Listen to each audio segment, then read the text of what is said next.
Tuhan pada hari ini akan saya bacakan dari Kisah Para Rasul pasal 7 ayat 55 sampai dengan 60. Demikian bunyi sabda firman Tuhan.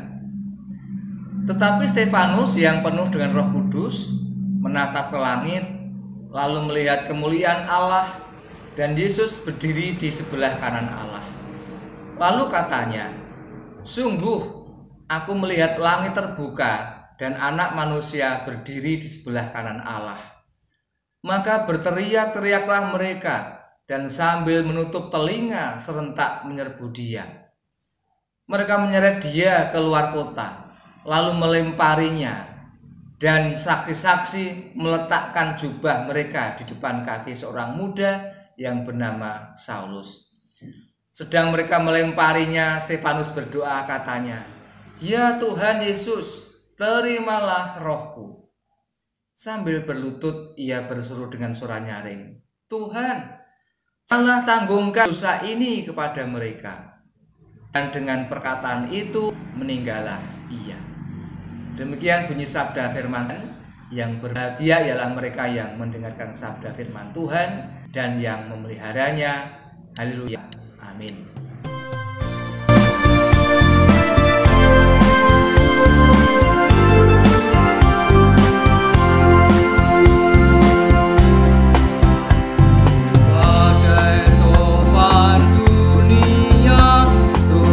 Perlindunganmu mendaki goncang semesta, Tuhanlah perlindunganmu.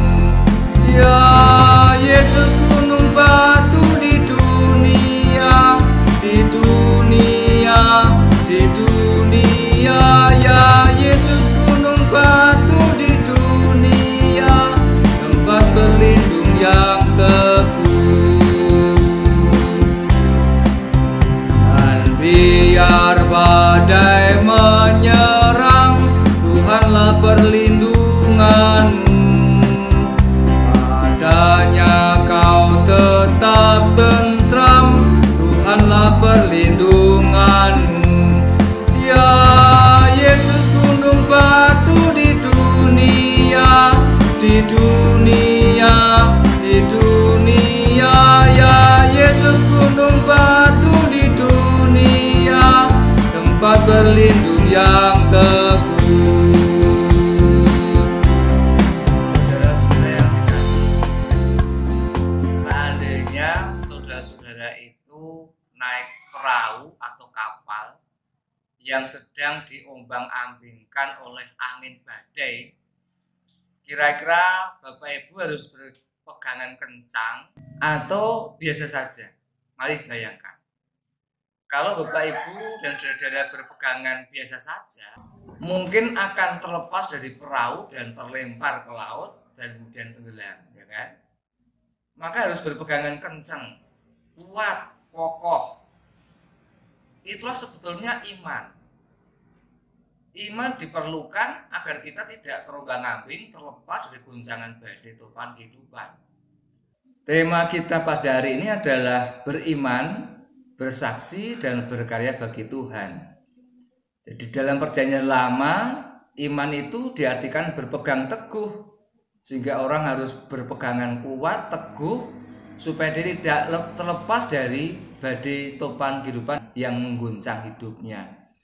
Dan di dalam Ibrani 11 ayat 1 dikatakan di sana bahwa iman adalah dasar dari segala sesuatu yang kita harapkan dan bukti dari segala sesuatu yang tidak kita lihat. Nah, maka iman ini perlu dinyatakan, diwujud nyatakan supaya kelihatan. Persoalannya apakah ketika topan kehidupan, ancaman, hambatan, siksaan, deraan itu tetap membuat orang percaya teguh akan imannya. Ini yang menjadi persoalan. Sebab biasanya kalau seorang itu mendapatkan tantangan hidup dari luar, guncangan dari luar, hambatan dari luar, dengan mudah sekali dia akan jatuh dalam penyangkalan akan Yesus Kristus, bahkan meninggalkan imannya. Tetapi hari ini kita akan belajar dari orang-orang yang teguh akan imannya, bahkan menghadapi kematian, siksaan dengan sukacita, karena dia ingin menunjukkan keteguhan imannya, percaya pada Yesus Kristus. Tokoh pertama yang akan saya ceritakan berkaitan bagaimana dia mempertahankan imannya dengan sungguh-sungguh adalah Polikarpus. Polikarpus ini adalah seorang murid dari Yohanes, di mana Yohanes murid Tuhan Yesus dari 12 rasul. Dia melayani menjadi uskup di kota Smyrna, sekarang ini bernama Izmir di Turki. Dia hidup pada zaman Kaisar Romawi Marcus Aurelius Antonius sekitar tahun 162 sampai 180 Masehi. Ya, walaupun Marcus Aurelius dikenal sebagai kaisar yang baik, tapi dalam sejarah mencatat bahwa di pemerintahannya terjadi penganiayaan yang besar terhadap orang-orang Kristen. Nah, Polikarpus ini pada zaman Kaisar Romawi Marcus Aurelius Antonius ini ditangkap. Karena apa? Dia tidak mau menyembah Kaisar sebagai raja, sebagai Allah, dan bahkan menyembah dewa-dewa Romawi pada waktu itu. Maka dia menolak. Maka dia ditangkap dan dihadapkan pada gubernur Romawi. Pada waktu dia dihadapkan pada gubernur Romawi, Polikarpus dihasut untuk hujatlah Kristus supaya dia dibebaskan. Tetapi apa yang ia lakukan, ia katakan di tengah-tengah orang banyak. Dia mengatakan demikian, 86 tahun saya telah mengabdi dan melayani Kristus. Dia tidak pernah berbuat salah dan menyakitiku. Bagaimana mungkin saya mengkhianati raja yang telah menyelamatkan saya? Maka akhirnya Polikarpus pun dibakar hidup-hidup di tengah pasar. Dia tewas sebagai seorang martir bagi Kristus pada usia 87 tahun. Ya, sangat tragis bukan nasibnya, tapi tidak sia-sia sebab dia mati karena mempertahankan imannya. Cerita kedua akan saya sampaikan seorang yang mempertahankan imannya walaupun menghadapi tantangan yang berat. Dia bernama John Wycliffe, orang Inggris yang hidup di desa kecil di Yorkshire tahun 1325, sekitar abad pertengahan. Dia seorang pengajar di Universitas Oxford. Dia berjuang agar membuat orang melek paham akan firman Tuhan. Dengan cara apa? Dia menerjemahkan Alkitab dalam bahasa Inggris. Sebab pada zaman itu Alkitab hanya ditulis dengan bahasa Latin dan hanya dibacakan oleh imam-imam. Jemaat awam tidak mengerti apa isi dari kitab suci. Maka terjadi adalah kegiatan-kegiatan ritual yang penuh tahyul yang tidak ada kaitannya dengan Alkitab. Tetapi yang dilakukan oleh John Wycliffe ini ternyata tidak disukai oleh gereja. Maka akhirnya gereja mencopot Wycliffe dari kedudukannya sebagai pengajar di Universitas Oxford. Dan akhirnya Wycliffe sempat diasingkan oleh gereja. Dan kemudian meninggallah dia pada tanggal 31 Desember 1384 pada usia 56 tahun. Nah, yang menarik, 31 tahun setelah Wycliffe meninggal dunia, gereja di Inggris waktu itu mengadakan rapat yang disebut dengan Konsili Konstante, yang memutuskan bahwa John Wycliffe adalah seorang yang sesat, sehingga jenazahnya harus dilemparkan jauh dari gereja. Melalui keputusan konsili tersebut, maka jenazah Wycliffe diangkat dari kubur, digali, dibakar, dan abunya dibuang ke sungai Rhine. Jadi sangat tragis. Gereja melakukan kesalahan, melakukan penganiayaan kepada orang yang membuat terang firman Tuhan, tapi justru kemudian dianggap sesat, dianggap penyesat, maka dianggap harus disingkirkan dari gereja. Nah, saudara-saudara yang kasih dalam Yesus Kristus, hal itulah yang terjadi dalam bacaan kita, Kisah Para Rasul 7 ayat 55 sampai 60, yang menceritakan, menyaksikan bagaimana Stefanus menjadi martir yang pertama karena dengan teguh berpegang pada iman kepada Yesus Kristus.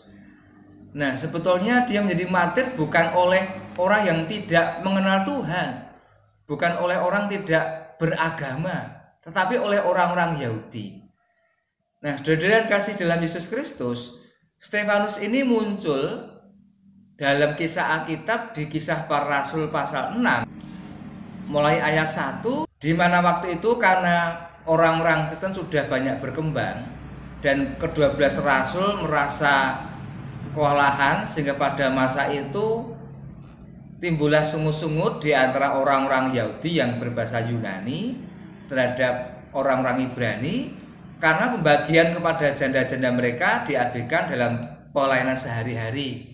Maka diusulkanlah beberapa orang pelayan meja yang berjumlah 7, dan Stefanus adalah orang yang ada di dalamnya, termasuk Filipus, Prokorus, Nikanor, Timon, Parmenas, dan Nikolaus. Ini tercatat di dalam Kisah Para Rasul 6 ayat 5. Nah, di dalam ayat 8 Stefanus ini memiliki kualitas hidup iman yang luar biasa, yaitu dikatakan Stefanus yang penuh dengan kuasa dan karunia, mengadakan mukjizat-mukjizat dan tanda-tanda di antara orang banyak. Inilah pijakan yang menyebabkan kemudian Stefanus diadili. Sebab setelah dia mengadakan mukjizat dan tanda-tanda yang banyak di antara orang-orang waktu itu, tampillah beberapa orang dari jemaat Yahudi yang disebut jemaat orang Liberti ini. Dia ini dari anggota orang Kirene dan dari Alexandria.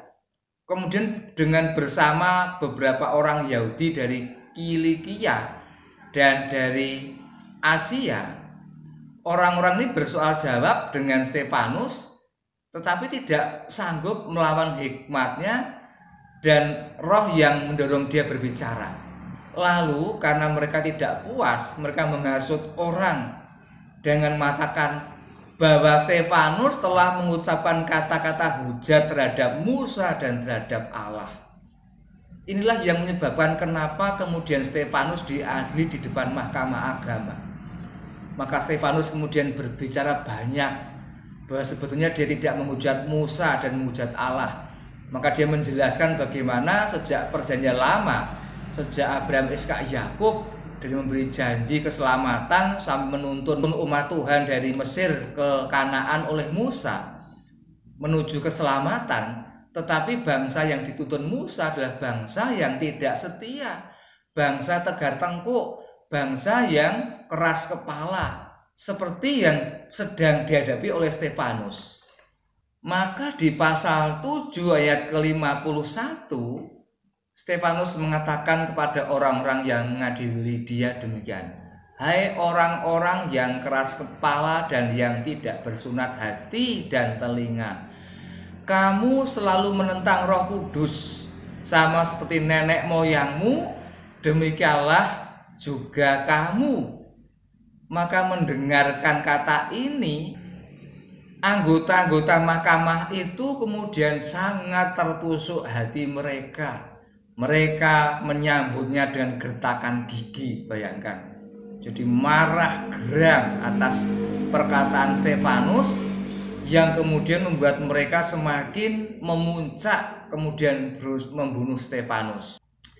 Tetapi Stefanus yang penuh dengan Roh Kudus menatap ke langit, lalu melihat kemuliaan Allah dan Yesus berdiri di sebelah kanan Allah, dan katanya, "Sungguh aku melihat langit terbuka dan Anak Manusia berdiri di sebelah kanan Allah." Maka berteriak-teriaklah orang sambil menutup telinga serentak menyerbu Stefanus, lalu menyeret Stefanus keluar kota dan melemparinya dengan batu, serta saksi-saksi meletakkan jubah mereka di depan kaki seorang muda yang bernama Saulus. Inilah orang yang nanti akan bertobat dan menjadi pengikut Kristus dan namanya berubah menjadi Paulus. Sedang mereka melempari Stefanus dengan batu, Stefanus berdoa, "Ya Tuhan Yesus, terimalah rohku." Dan sambil berlutut ia berseru dengan suara nyaring, "Tuhan, Janganlah tanggungkan dosa ini kepada mereka. Maka matilah Stefanus sebagai martir yang berpegang teguh tetap kepada imannya kepada Yesus Kristus. Nah, saudara-saudara, ini andai kata Bapak Ibu, saudara-saudara, saya ini menjadi orang seperti Stefanus, kira-kira apakah akan tetap bertahan, mempertahankan imannya, atau lebih memilih menyangkal Yesus supaya selamat? Seperti tadi misalnya Polikarpus yang diajak, diujuk-ujuki, dibujuk untuk menyangkal Kristus, tetapi tidak mau. Ya, mungkin kita tidak akan mampu seperti Stefanus ya, tapi kita berdoa agar kita dikuatkan, agar mampu menghadapi tantangan iman seperti Stefanus.